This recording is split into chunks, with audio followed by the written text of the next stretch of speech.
Ang intense ng mga kaganapan ngayon sa abot kamay na pangarap sapagkat ikakagulat ni Eric ang magiging desisyon ng anak niyang si Justin.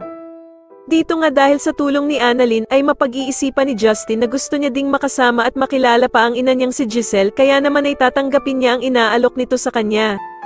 Samantala matapos ngang makita ni Doc Robert kung gaano kasaya ang anak niyang si Annalyn kasama ang mga dating katrabaho nito sa Apex, ay tatanungin niya ito kung gusto ba daw nitong bumalik sa Apex. Kaya naman ay hindi maipaliwanag ni Annalyn ang mararamdaman niya at agad nga siyang mapapaisip ng malalim.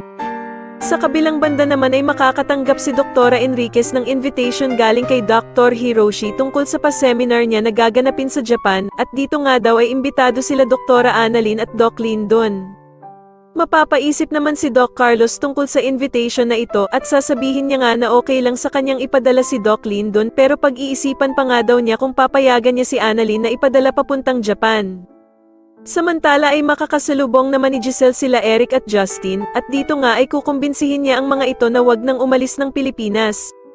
Pero sasagutin naman siya ng anak niyang si Justin na hindi na daw silang pwedeng magstay pa ng Pilipinas dahil sa merong nag-aabang na job interview sa kanya sa States.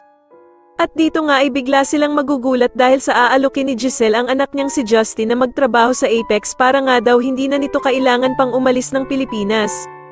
Sa tingin niyo tuluyan na nga kayang pumayag na magtrabaho si Justin sa Apex at ano kaya ang gagawin ng ama nitong si Eric? Mas lalo na nga talagang nagiging exciting ang mga susunod na kaganapan kaya naman ay mas lalo pa nating abangan ang mas lalong gumigandang abot kamay na pangarap. Maraming salamat po sa inyong panonood at sana po ay masubscribe niyo ako. Maraming salamat po.